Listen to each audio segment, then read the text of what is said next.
नमस्कार. मी कर्नल आनंद बापट. अक्षरधन कथा अभिवाचन स्पर्धेसाठी माझी स्वलिखित कथा वाल्या. आमच्या 10वीच्या बॅचचं स्नेहसंमेलन एकदाचं ठरलं.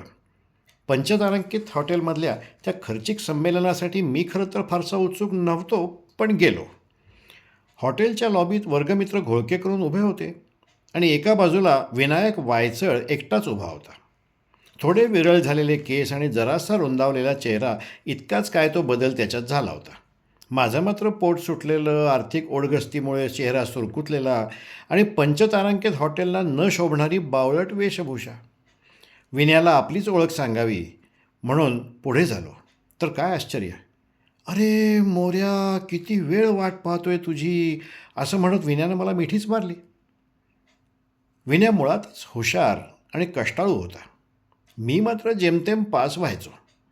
बेताची आर्थिक परिस्थिती हा एकमेव समान धागा जो त्या काळी आमच्या दोघांमध्ये होता, तोही आता विरून गेला होता, कारण विनयाची स्वतःची सॉफ्टवेअर कंपनी होती.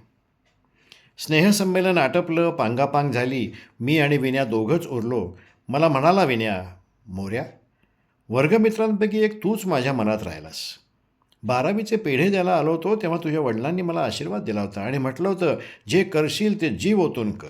पैसा आणि मान मला तर आपोआप मिळेल. मोर्या, आपण दोघे एकदा भेटूया रे कधीतरी. खूप दिवसात जीवाभावाच्या अशा माणसाशी मी बोललोच नाही आहे बघ." विनयाच्या आवाजातल्या त्या दुःखी छटेचं मला बरंच नवल वाटलं.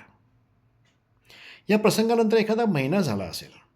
अचानक आमच्या ग्रुपवर मेसेज आला, विनायक वायचळला हार्ट अटॅक. ऑफिस संपल्या संपल्या लगेच हॉस्पिटलात गेलो. स्पेशल रूममध्ये शिरणार तेवढ्याच समोरच्या घोळक्यातून कानावर शब्द आले, "आम्ही दुबईची तिकीटं काढली होती हो. ह्यांना यायला जमणार नव्हतंच, फक्त मी आणि मुलंच जाणार होतो सहज शॉपिंगला. पण अचानकच हे घडलं बघा. मग कुठली दुबई आणि कसलं शॉपिंग, सगळा बेतच रद्द केला." विनयाची तरुण मुलगी त्रयस्थासारखी वहिनींच्या शेजारी उभी होती.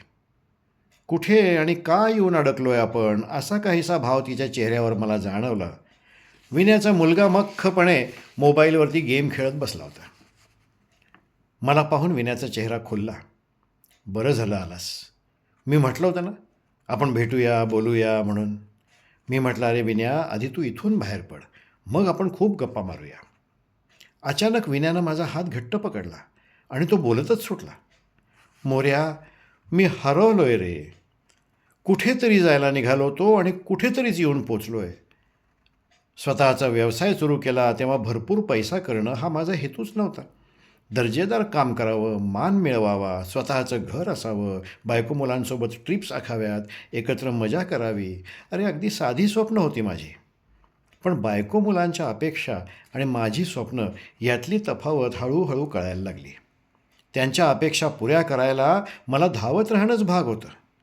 आलिशान बंगला बांधला, बायकोसाठी म्हणून दुसरी गाडी घेतली, मुलांसाठी तिसरी गाडी घेतली, घरात रोज नवनवीन खरेदी व्हायची आणि उद्या काय घ्यायचं याचे बेट ठरायचे. मला काय हवं होतं याचं भानच नव्हतं कोणाला. बायको मुलांच्या अपेक्षा पुऱ्या करणं हेच माझं कर्तव्य समजून आजपर्यंत करत आलो. त्यासाठी ऊर फुटेस्तवर धावलो. पण धावता धावता माझ्या स्वप्नविश्वापासून मी कुठेतरी दूर आलो आहे हे लक्षात आलं तेव्हा खूप उशीर झाला होता. धाप लागल्यामुळं विनया डोळे मिटून पडून राहिला. रूमच्या बाहेरून शब्द ऐकू आले, "अहो, मी यांना किती सांगत होते, काम कमी करा आता. पण तुम्हाला तर माहितीच आहे ना, आमचे हे किती महत्त्वाकांक्षी आहेत. काम इतके काम. स्वतःचीही हौस म्हणून काही नाही. ना कधी आमच्याबरोबर शॉपिंगला आले, ना कुठल्या समारंभांना आले. स्वतःच्या महत्त्वाकांक्षेपायी हे दुखणं ओढून घेतलं की नाही यांनी. आता आम्ही कुणाकडे पाहायचं आणि काय करायचं?" मी चोरट्या नजरेनं विनयाकडं पाहिलं. विनया माझ्याकडेच बघत होता. आर्त स्वरात विनया मला म्हणाला, "ऐकलंस ना? अरे, आयुष्यभर चोऱ्या माऱ्या केलेला आणि स्वतःच्या बायको मुलांनीही झिडकारलेला वाल्या तपश्चर्या करून वाल्मिकी झाला होता. मी तर आयुष्यभर तपश्चर्या केली, कर्तव्यपूर्तीची, सचोटीनं व्यवसाय केला. मग मी मात्र वाल्याच का राहिलो रे? का राहिलो मी फक्त वाल्याच?" धन्यवाद.